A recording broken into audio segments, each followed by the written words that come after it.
दोस्तों, बहुत समय पहले की बात है। जयनगर राज्य में राजा विक्रम सिंह शासन करता था। राजा को धन दौलत की कोई कमी नहीं थी। खजाना स्वर्ण मुद्राओं से भरा पड़ा था।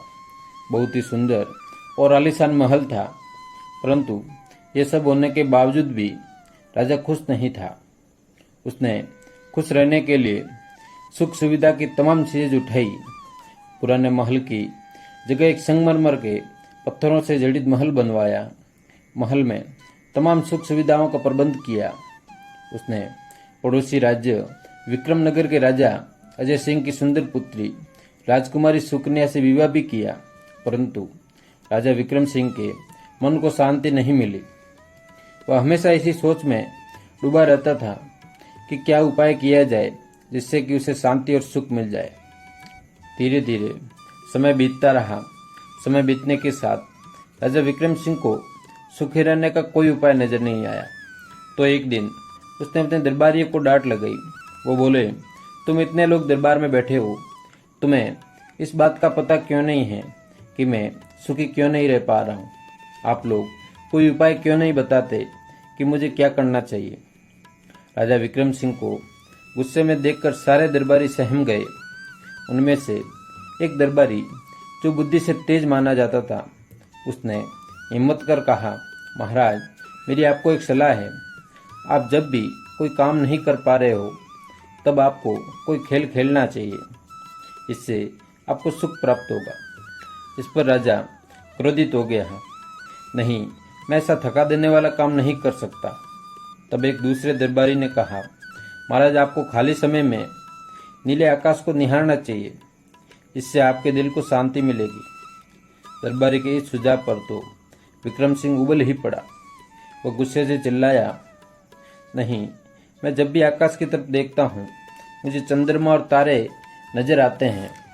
उनको देखकर क्रोध से मेरा हृदय फटने लगता है, क्योंकि मैं उन्हें किसी भी प्रकार से प्राप्त नहीं कर सकता। राजा का क्रोध भरा उत्तर सुनकर सब दरबारियों में मौन सा आ गया। जब काफी देर तक चुप्पी छाई रही तो एक बुजुर्ग दरबारी ने कहा, महाराज, संगीत के बारे में आप क्या सोचते हैं? संगीत दुखी व्यक्ति को राहत देता है, वह मनुष्य को प्रसन्न कर देता है। हम आपको प्रतिदिन उत्तम कोटि का मनोहरी संगीत सुनाएंगे।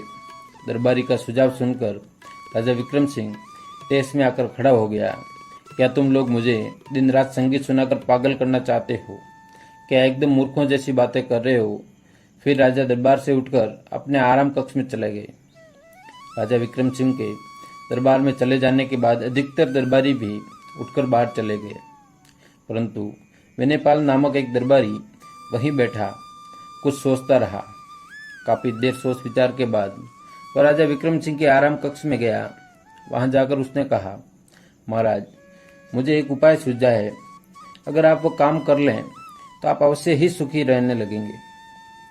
राजा विक्रम सिंह ने उत्सुक होकर पूछा, जल्दी बताओ, क्या उपाय है? मैं किसी भी तरह सुखी रहना चाहता हूँ। बहुत ही सरल उपाय है महाराज। आप अपने राज्य में एक सुखी व्यक्ति की तलाश करवाकर उसकी कमीज उतरवाकर स्वयं पहन लें। इससे उस व्यक्ति का सारा सुख आप में आ जाएगा। उस दरबारी का यह उपाय राजा विक्रम सिंह को बहुत पसंद आया। उसने उसी समय सेनापति को आदेश देकर राज्य की हर दिशा में सुखी व्यक्ति की तलाश में सैनिकों को दौड़ा दिया। सैनिक कई दिनों तक ऐसे व्यक्ति को तलाशते रहे जो पूर्ण रूप से सुखी हो, परंतु उन्हें कामयाबी नहीं मिली। अंत में कई दिनों के बाद एक छोटे से गांव में एक व्यक्ति मिला। वह एक छोटी सी टूटी हुई झोंपड़ी के सामने बैठ मुस्कुराते हुए गाना गा रहा था। पूछने पर उसने सैनिकों को बताया कि वह दुनिया का सबसे सुखी व्यक्ति है। सैनिकों ने उसे साथ चलने और राजा को भी अपने सुख का राज बताने को कहा। कई दिनों की यात्रा के बाद सैनिक उस व्यक्ति को लेकर राजधानी पहुंचे। वहां पहुंचकर उन्होंने इस बारे में राजा को सूचना दी। ये समाचार पाते ही राजा व्याकुल हो उठा। वह मन ही मन मुस्कुराया, अब मैं सबसे सुखी व्यक्ति बन जाऊंगा। उसने तुरंत सैनिकों को आदेश दिया कि वे उस व्यक्ति को अंदर ले आए। राजा ने पहले ही अपनी कमीज उतार ली, जिससे वह उस व्यक्ति की कमीज को तुरंत पहन सके।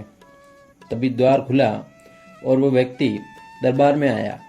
राजा ने कहा, आओ दोस्त, जरा अपनी कमीज उतार कर मुझे दो। इस पर वह व्यक्ति मुस्कुराया और राजा के पास आकर खड़ा हो गया। राजा ने उसे देखा तो वह आश्चर्य में पड़ गए। दुनिया के सबसे सुखी व्यक्ति के तन पर कोई कमीज ही नहीं थी। वह निहायत गरीबी और अभाव में भी खुश था। अब राजा की समझ में आ गया कि सुखी होने के लिए धन दौलत और वैभव की जरूरत नहीं होती।